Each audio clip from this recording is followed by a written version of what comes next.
نحمده ونصلي على رسوله الكريم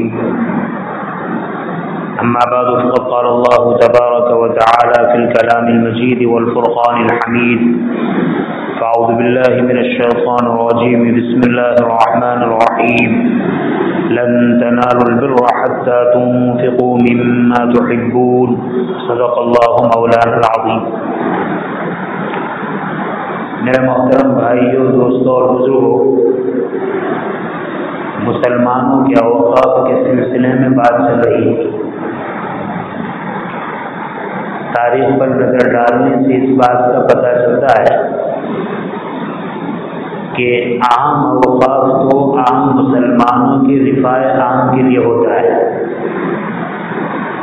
جس سے مسلمان کی دینی، شرعی، تعلیمی، ملی ضرورتیں پوری کی جاتی ہے. بیواؤں، یتیموں، مسکینوں، غریبوں، نادار، اپاہجوں کا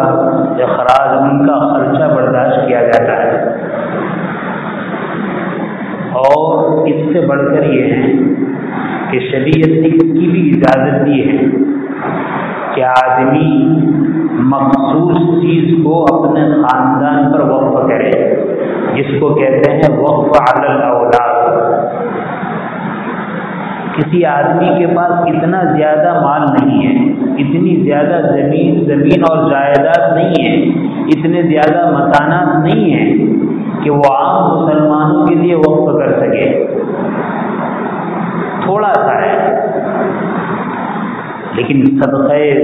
جاریہ کا ثواب وہ حاصل کرنا چاہتا ہے تو اس کے لیے شریعت نے یہ بھی رکھا ہے کہ آدمی اپنے مکان کو، اپنے مختصر باغ کو، اپنی مختصر زمین کو، کھیت کو اولاد پر وقف کر دے. تاریخ میں یہ بات ملتی ہے کہ حضرت ابوبکر صدیق رضی اللہ تعالی عنہ نے اپنا مکان اپنی اولاد پر وقف کیا تھا. مکان وقف کرنے کا مطلب اولاد پر یہ ہے اس مکان کا کوئی مالک نہیں بنے گا، یہ مکان اولاد بیچ نہیں سکے گی، کوئی اولاد میں سے ایک اس کو خرید نہیں سکے گا، دوسرے کو یہ ہبہ اور بخشش نہیں دے گا. اس مکان کو باقی رکھتے ہوئے اس سے جو فائدہ اٹھایا جا سکتا ہے، حضرت ابوبکر رضی اللہ تعالیٰ عنہ کی اولاد در اولاد اس سے فائدہ اٹھائے. اس سے معلوم ہوا کہ بعض مرتبہ ہمارا یہ ذہن ہوتا ہے کہ غریب پر، یتیم پر، مسکین پر، بیوہ پر، ضرورت مند پر، فقیر پر خرچ کرنا ثواب ہے، لیکن ہمارے ذہن میں یہ نہیں ہوتا کہ اپنی اولاد پر خرچ کرنا بھی ثواب ہے. اگر اتنی زیادہ حیثیت نہیں ہے اور کوئی مکان اپنی اولاد پر وقف کر دے، کوئی ملکت اپنی اولاد پر وقف کر دے، یہ بھی بہت بڑا ثواب ہے. وہ ساتھ ہیں عام مسلمانوں کے لیے فضل ہے، بہت بڑی نیکی ہے، بہت بڑا ثواب ہے، لیکن اتنی وسعت نہیں تو آدمی مختصر وقت اپنے اولاد کے لیے، اپنے خاندان کے لیے کرے، اس کا بھی ثبوت ہے. چنانچہ حضرت ابوبکر رضی اللہ تعالیٰ عنہ نے اپنا مکان اپنی اولاد کے لیے وقف کیا. خود ہماری بستی میں دیکھیے، ہمارے بستی کے بہت بڑے عارف باللہ، قدوۃ الکاملین، زبدۃ العارفین حضرت شاہ صوفی سلیمان صاحب نور اللہ مرقدہ، انہوں نے اپنا باغ، جس کو صوفی باغ کہا جاتا ہے، وقف علی الاولاد کیا کہ بھئی اس کی ملکیت کو، اس کے باغ کو، اس کی حیثیت کو باقی رکھتے ہوئے خاندان کے افراد اس سے فائدہ اٹھائے.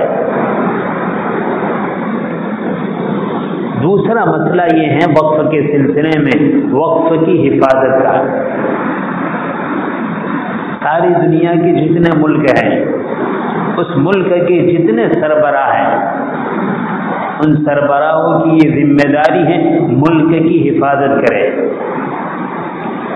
جمہوری ملک ہیں تو جمہوری ملک میں ان کی ذمہ داری یہ ہے کہ ہر ایک مذہب والوں کو ان کے حقوق کی رعایت کرے، ان کے حقوق کا پاسبان اور محافظ بناوے. مسلمانوں کے جو اوقاف ہیں،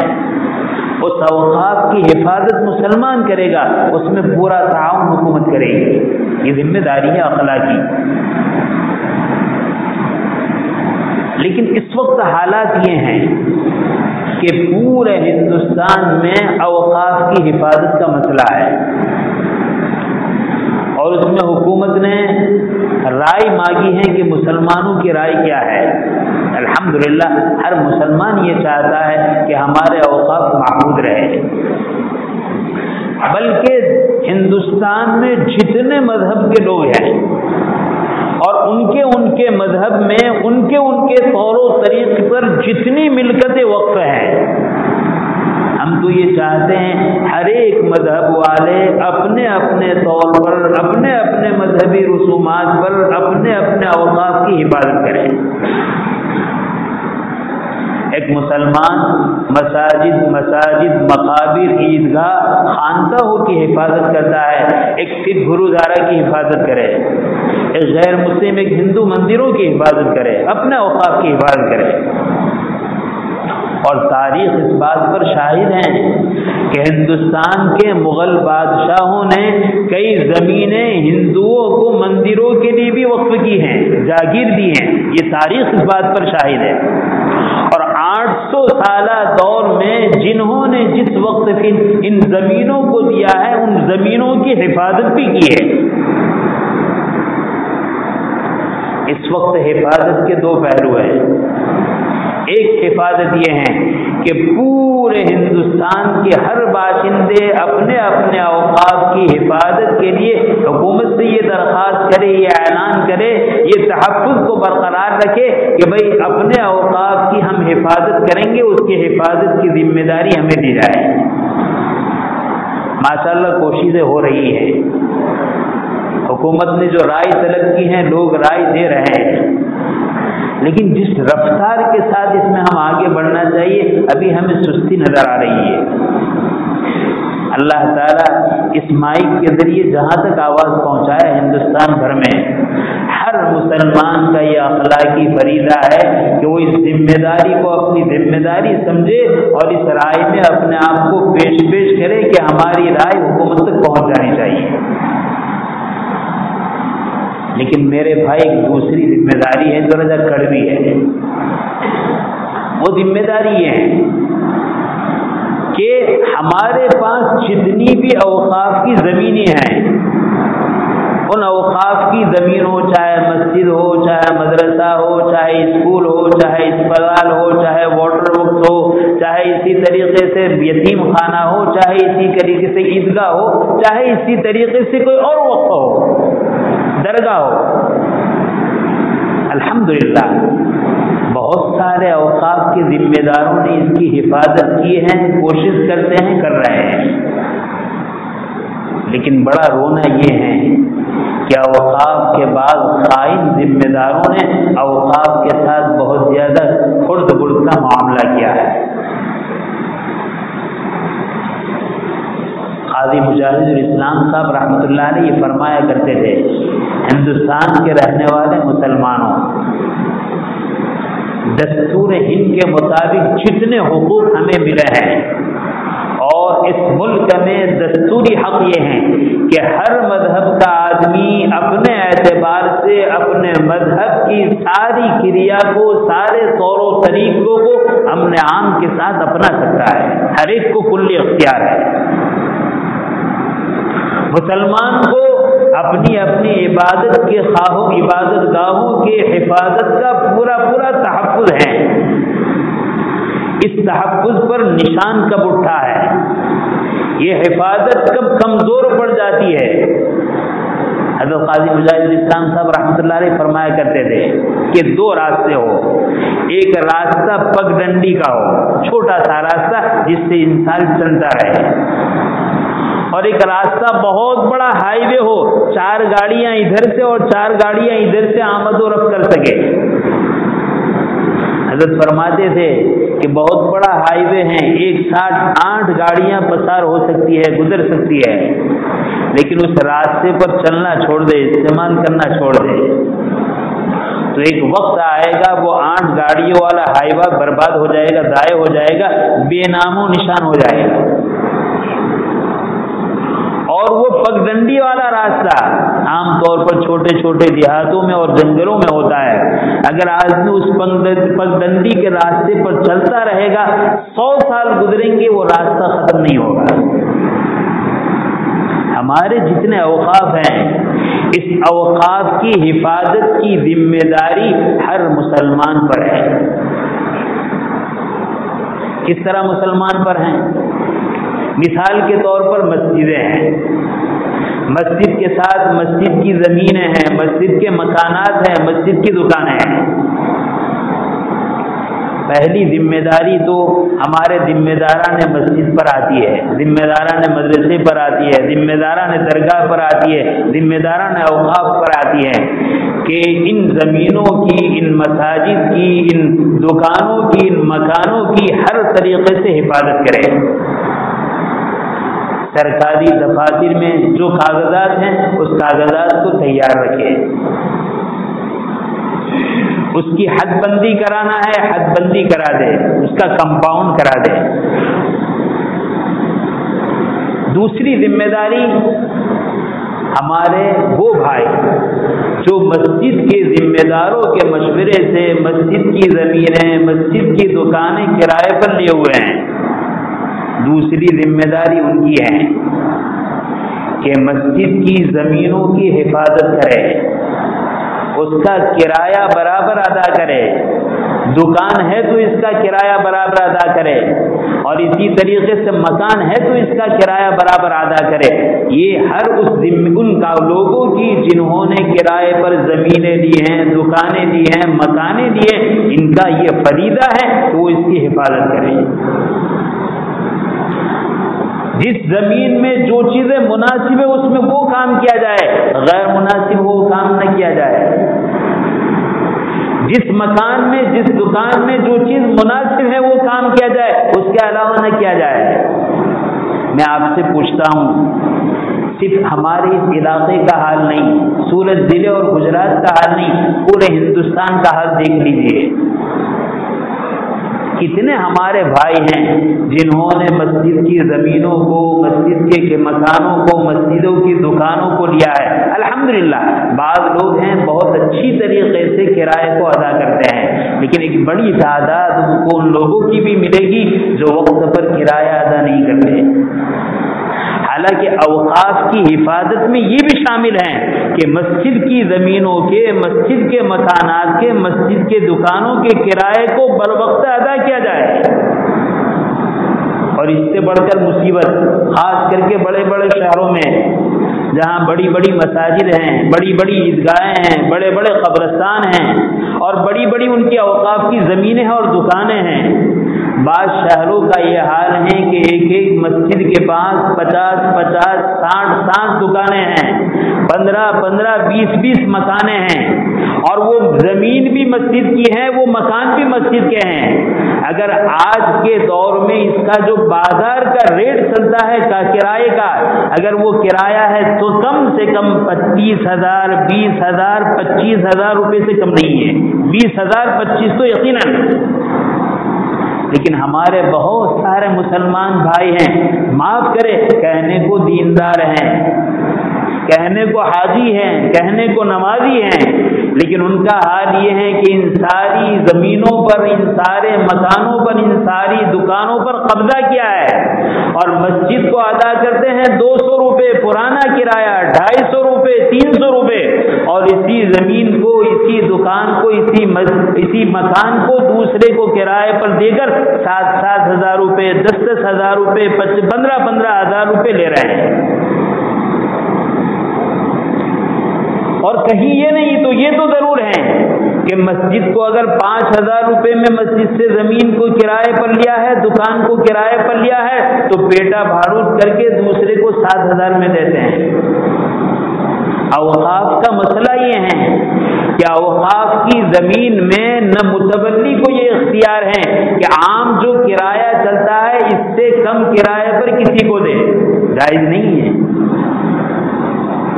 اور پیٹا بھاڑوت یہ بھی جائز نہیں ہے اوقاف کے سلسلے میں، جو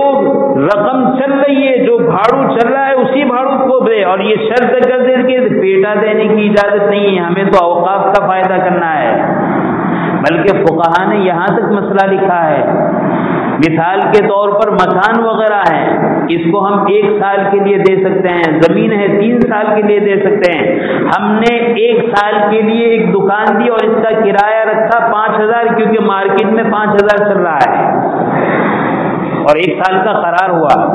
لیکن 6 مہینے کے بعد مارکیٹ کی حیثیت بدل گئی اور مارکیٹ میں اس دکان کا کرایہ بجائے 5 کے 7000 ہے، تو ہم نے جو 12 مہینے کا ایگریمنٹ کیا ہے اس کا اعتبار نہیں، اب عرف کے طور پر وہ بڑھ چکا ہے تو اس کو کہا جائے گا کہ عام دکانوں کا کرایہ بڑھ چکا ہے، لہذا آج تک جو 5000 ہے 5000 اور 7000 ہوگا۔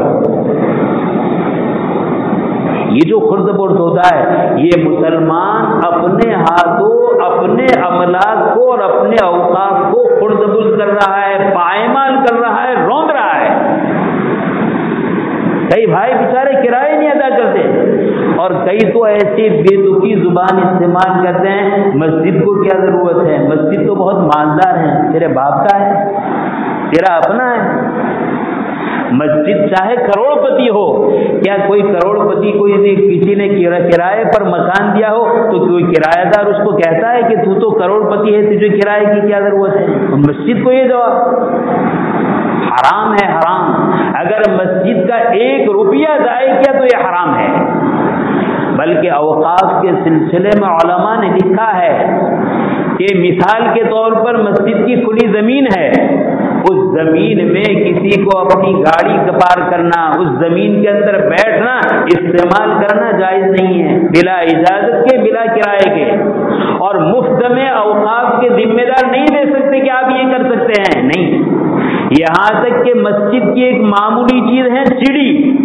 اگر وہ سیڑھی کسی کو دینی ہے تو متولی کو اس بات کا اختیار نہیں کہ فری میں دے جاؤ لے جاؤ، نہیں، کرایہ طے کرنا پڑے گا اور کرایہ طے کرنے کے بعد دینا پڑے گا۔ یہ اوقاف کی چیز ہے، ہمارے ذمہ دار، ہمارے متولی، ہمارے ٹرسٹی یہ تو محافظ ہیں، امین ہیں، امانت دار ہیں، حفاظت کرنے والے ہیں، یہ مالک نہیں ہے، لہذا ایسا کام کریں جو مالک کرتا ہے ان کے لیے جائز نہیں۔ تو پہلا کام تو ذمہ داروں کا ہے کہ اوقاف کی حفاظت کرے، دوسرا کام کرایہ داروں کا ہے کہ وقت پر کرایہ ادا کر دے، اور تیسری ذمہ داری ساری قوم کے ہیں کہ اس کام میں مسجد کے ذمہ داروں کا بھی تعاون کرے، کرایہ داروں کا بھی تعاون کرے۔ لیکن کرایہ دار کے کام تعاون کرنے کی 2 شکل ہے، ایک جائز اور ایک ناجائز۔ کرایہ دار کے تعاون کی شکل یہ ہے کہ اگر کوئی کرایہ دار کرایہ نہیں ادا کر رہا ہے اس کو سمجھائے، غریب ہے تو اس کی مدد کرے اور مسجد کا کرایہ ادا کروائے، یہ جائز شکل ہے۔ اور ناجائز شکل کیا ہے؟ سفارش کرتے ہیں، بیچارہ غریب ہے، بیچارہ ایسا ہے، بیچارہ ایسا ہے، چھوڑ دو، کچھ کم کر دو، کچھ معاف کر دو، یہ ناجائز شکل ہے۔ کیوں؟ اس لیے کہ ذمہ داران اوقاف اور ذمہ داران مسجد یہ تو ذمہ دار ہیں، یہ ان کے باپ کی ملکت ہے، یہ مالک نہیں ہے، یہ ماشاءاللہ خدمت کر رہے ہیں للہ فی اللہ۔ تو اب ہمارا تعاون یہ ہونا چاہیے کہ جو کرایہ دار کرایہ نہیں ادا کر رہا ہے ان کو سمجھائے، نہ کہ ذمہ داروں کو سمجھائے۔ اور مہلت کی بات میں پوچھتا ہوں کہ جو ہمارے بھائی اس معاملے میں سفارش کرتے ہیں ذرا وہ اپنا خیال دیکھیں کہ انہوں نے کوئی زمین کسی کو کرائے پر دی ہے، اپنا کوئی مکان کرائے پر دیا ہے، اپنی کوئی دکان کرائے پر دی ہے، کیا کرایہ دار ایسا کہے تو ہم اس کو مان لیں گے؟ ارے پہلے پاگڑی کے طور پر کتنے روپے سے پہلے سے وصول کر رکھے ہیں، اور اب تو احتیاط کرتے ہیں کہ خدا نہ خواستہ کوئی بھاگ گیا، کسی نے لائٹ بل نہیں بھرا تو ہم اس میں سے ادا کر دیں گے۔ اپنی دکان کی تو اتنی فکر ہے، اپنے مکان کی تو اتنی فکر ہے، اپنی زمین کی تو اتنی فکر ہے، اور اوقاف کی ہمیں فکر نہیں ہے۔ جو قوم اسلامی اوقاف کی خود حفاظت نہیں کر سکتی یا نہیں کرتی، اس قوم کے اوقاف کی حفاظت نہیں ہو سکتی۔ ضرورت اس بات کی ہے کہ پہلے ذمہ داران اوقاف اوقاف، چاہے وہ مسجد ہو، چاہے مدرسہ ہو، چاہے درگاہ ہو، چاہے قبرستان ہو، چاہے کوئی بھی وقف زمین ہو، وقف دکان ہو، وقف ملکت ہو،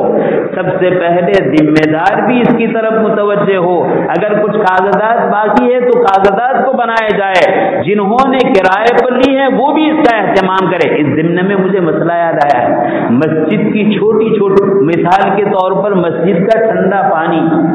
اگر مسجد کا پانی مسجد کے پینے والوں کے لیے وقف ہے تو مسجد کے باہر والوں کے لیے جائز نہیں کہ پانی بھر کر اپنے گھر لے جائے اور پیے، یہ جائز نہیں ہے، یہ وقف کمال ہے۔ ہم تو بعض مذہب ایسا سمجھتے ہیں جو ہم کرے وہ جائز۔ دیکھو چوری، شخصی چوری آسان ہے، گناہ تو بہت بڑا ہے، لیکن اوقاف کی چوری کے مقابلے میں شخصی چوری ہلکی ہے۔ کسی چور کے گھر آپ چرائے، آپ نے ٹھنڈا پانی چرا دیا، آپ نے اس سے معافی مانگ لی کہ مجھے معاف کر دو، معاف ہو گیا۔ مسجد کے پانی کی چوری کی یا اپنی طاقت اور جہالت کے بل بوتے پر مجھے کون کہنے والا ہے، میں ڈنڈے کی چوٹ پر لوں گا، لے گیا، اور اگر متولی نے معاف کر دیا تو معاف نہیں ہوا، کیونکہ متولی مالک نہیں ہے، متولی تو ذمہ دار ہے۔ لہذا میرے بھائی، اس وقت میں جہاں پوری امت مسلمہ یہ فکر کر رہی ہے کہ ہمارے اوقاف کی حفاظت ہمارے ذمہ ہو، ہم ذمہ داروں کے اعتبار سے قوم پر، پوری امت مسلمہ پر جو ذمہ داری عائد ہوتی ہے، ہمیں دیکھنا ہے کہ اس میں ہم سے کتنا خرد برد ہو رہا ہے۔ بعض اوقاف کی زمینیں جو کسی زمانے میں 100-200 بیگھا تھی، آج اس کے پاس 30-35 بیگھا زمین موجود ہے، باقی سب پر مسلمان ناجائز قبضہ کیے ہوئے ہیں۔ دنیا ہے، چند روزہ ہے، آنکھ بند ہوگی تو اس وقت پتہ چلے گا کہ اوقاف کے مال کو چرا کر ہم نے کیا کیا ہے۔ اگر اوقاف کے مال کی ایک بالش لکڑی لی ہے، خدا پاک کی قسم آنکھ بند ہونے کے بعد پتہ چلے گا کہ ہم نے اللہ کے مال میں کیا خرد کیا ہے۔ جب اللہ کا عذاب ہمیں پکڑے گا تب ہماری آنکھ کھلے گی۔ اللہ تعالیٰ ہمیں سمجھنے کی توفیق عطا فرمائے۔ اس بل کے سلسلے میں جو رائے عامہ طلب کی جاتی ہے، خوب آگے بڑھنے کی توفیق عطا فرمائے۔ اور پھر کہوں گا، چاہے ذمہ داران اوقاف ہو، چاہے کرایہ داران اوقاف ہو، چاہے عام مسلمان ہو، اس سلسلے میں یہ طے کر لے کہ آج سے ہمیں بھی اپنے اوقاف کی حفاظت کرنی ہے، سبب کے طور پر ہمیں اپنی ذمہ داری کو نبھانا ہے۔ اللہ تعالیٰ شان ہمیں صحیح سمجھ نصیب فرمائے، اور ہماری ان ٹوٹی پھوٹی نقل و حرکت کے ذریعے سے اللہ تعالیٰ پورے ملک کی اوقاف مسلمین کی پوری حفاظت فرمائے۔ آمین۔ وآخر الدعوانا الحمدللہ رب العالمین۔